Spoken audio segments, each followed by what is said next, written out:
Good morning, everyone. Today we are going to talk about the basics of AI and how it can make our jobs as educators easier.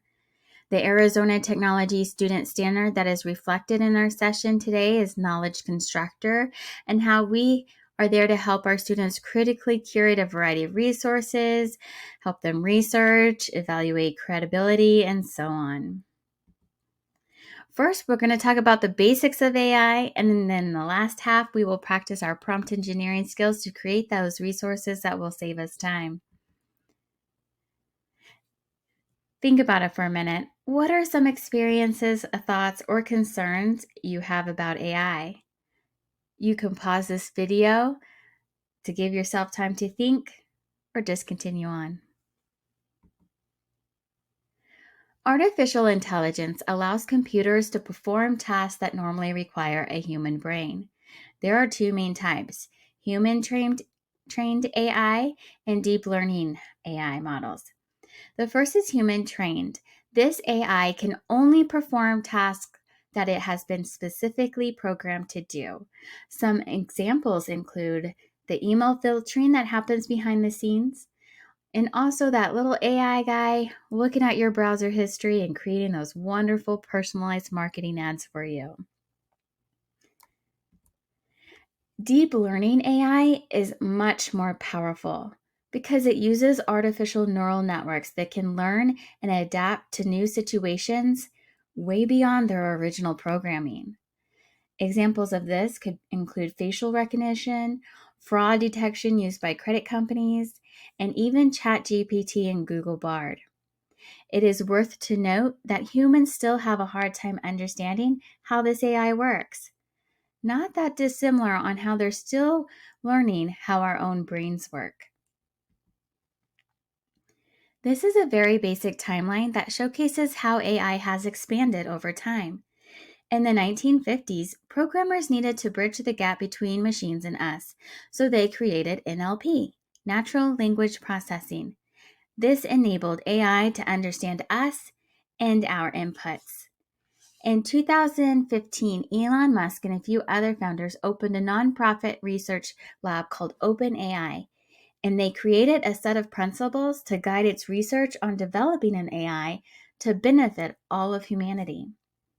In 2017, the Google Brain Lab started their work on creating a transformer that would learn like our brains do. Then last year, OpenAI released ChatGPT, an LLM, a large language model. And this is what allows AI to talk back to us in a way we can understand. So in the 1950s, we could get AI to understand us, and it took us roughly 70 years for us to get AI to talk back. There are some limitations for us as educators, and one of those include cost. Many of the tools available are very expensive. Right now, ChatGPT and Google Bard are free, but this may not always be the case. We are also limited by data privacy laws, so we need to be careful with our information, and we need to teach our students to be careful with their personal information. Data sets can also include bias, which means we may need to prompt differently to ensure we are creating inclusive material for our students. What are some of those potential bias of AI-generated content, and how can we navigate that bias? These are the common areas bias can be found in deep learning AI: gender, racial, economic, and disability. But they're not the only ones. Bias comes from how the AI is trained on a data set. Humans create the data sets. Humans train the AI on the database. So whatever bias or flaws we have as humans, the AI is also going to have in its programming. It is also important to remember that these are conversations that we as educators should be having with our students in connection with the Knowledge Constructor standard, whether it be AI content or any other content students are reading and referencing. In order to mitigate some of this bias, we can pull information from multiple AI sources. This is important for accuracy as well as for biased content. We can also prompt the AI to identify and remove bias that we find in content, it is why it is so important to read before we use or share that content with students. Due to federal privacy guidelines, there are limited AI tools our students can use.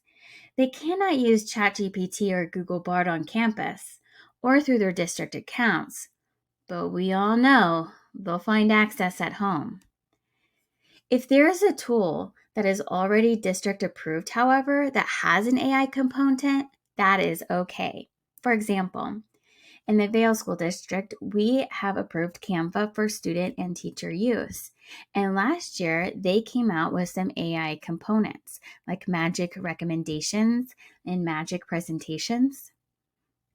The biggest thing to remember, though, for student privacy is to never input student names, emails, passwords, or any other identifiable marker into an AI tool. Now, one of the first things that comes to most people's minds whenever an AI tool comes up in conversation is cheating. So there are many concerns with student cheating with AI. But Matt Miller, the author of the AI for Educators, says it's time to rethink plagiarism and cheating. If you look at this diagram, we have bot-created responses at the top and student-created responses at the bottom. On the top, it says student plugged prompt into AI, copied response, and submitted it to teacher. On the bottom, it says student wrote all assignment content without consulting AI or the internet. But here we start to bridge the distance, and we start to see there's a continuum of student and bot-created responses. The second one from the top, AI created a response, student read, edited, adjusted, and then submitted. Second from the bottom, student consulted internet AI for ideas, then wrote and submitted. Bridging the gap more. The third down, student created multiple AI responses, used the best parts, edited, and submitted. And just below that, student wrote main ideas. AI generated a draft and offered feedback to improve. Matt Miller wants us to consider these 3 questions on the left. Which of these would we consider cheating? Which of these is relevant to our students' future?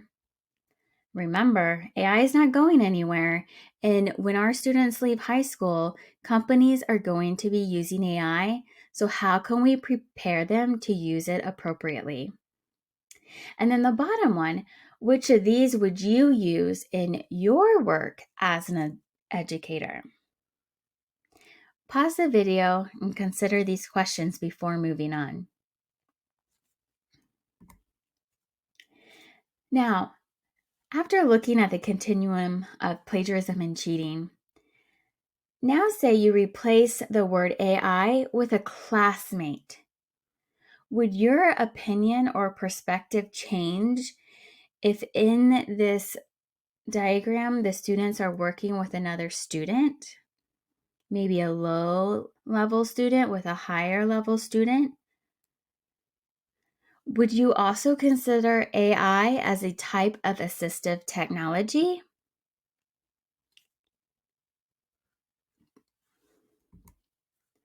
I know there are many concerns with students cheating by using AI tools.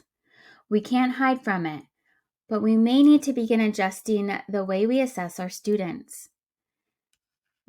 In the book, The AI-Infused Classroom by Holly Clark, she provides us with a few examples of evaluating the entire process, documenting learning by creating, incorporating video reflections, using other visual representations of learning, and thinking about how the students are collaborating together. And then don't forget, we can continue to teach them about the ethics of plagiarism, copyright, etc. Another thing that I think is important are the video reflections. This is different than a video of a student explaining the content that they learned. It's more about the student reflecting on the process they took to learn what they know now. In Vail, we have a few guidelines with teaching with AI. Number one is to lead by example. So even if our students can't access ChatGPT or Google Bard in the classroom, teachers have access, and we can definitely model appropriate use and promote conversations inside the classroom. Number two, evaluate information for errors and bias before we share with students. Number three, be adaptable. Don't let it replace you. Remember, you are still the expert. You are the one guiding our student development of critical thinking and problem-solving skills. And number four, keep learning. AI is evolving, and so should we and our students. Now that we have covered the foundations of AI, we can look at some fun stuff that we can do with it. And I've never met an educator who has said, "Time? I've got plenty of time." So let's take a look at how Google Bard can save you time. Here are some examples of Google Bard and how it can help you. You can generate content, ask for summaries, ask it to relate the material to the real world, create charts, tables, and rubrics. This is an example of creating level text. This is a roughly 1200 Lexile passage. I asked it to change it to a 900 Lexile level. You can also ask a prompt by grade level as well. Is it accurate? It's close. You can double check with another AI tool like ChatGPT. You can also ask for what it changed for specific information. But the idea wasn't to get an exactly 900 Lexile level. It was simply to get a more accessible content for students who may be struggling with reading. Have 100 papers to grade? Ask it to provide student feedback to help save you time. In Google Bard, you can upload an image of student work, but I've found that if you can copy and paste student work into the chat bar, you can get better results. Is it perfect? Nope, but it sure does give you a great starting point. Instructional elements, specifically, you can ask Google Bard. This is obviously a low-level example. However, I wanted to keep this example in here to showcase that sometimes AI can and will create mistakes, and it's our job to make sure we don't include those when we're providing them to students. You can also create open-ended assessment questions. You can even ask specific questions about a specific topic or grade level that you are working in. You can also ask for multiple choice questions and have it create a answer key for you. Here is DOK questions. You can ask Google Bard for those, and you can get various levels depending on which reading group you might be working with. You can also ask for a full lesson to be created around a topic and grade level. This specific one provided learning objectives, materials, procedures, assessment, and differentiation. Well, you might want to edit some of this. Of course you might, because you're the teacher. But is this a good starting point to get you started? Definitely. You can also use AI to help you create a rubric. This is a great starting point, and you can even export to sheets if that is something that is helpful to you. You can provide a few bullet points on, say, a science concept and ask it to create a table for you as well. Use AI to help students understand why they are learning what they are learning.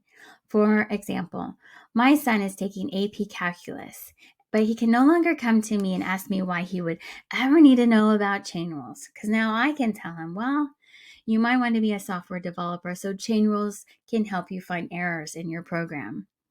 Now, you as the teacher might not need Google Bard for real-world applications, but it doesn't hurt to double check. So if your questions are complaining in class, you have a quick response on areas of expertise that your content will relate to in the real world.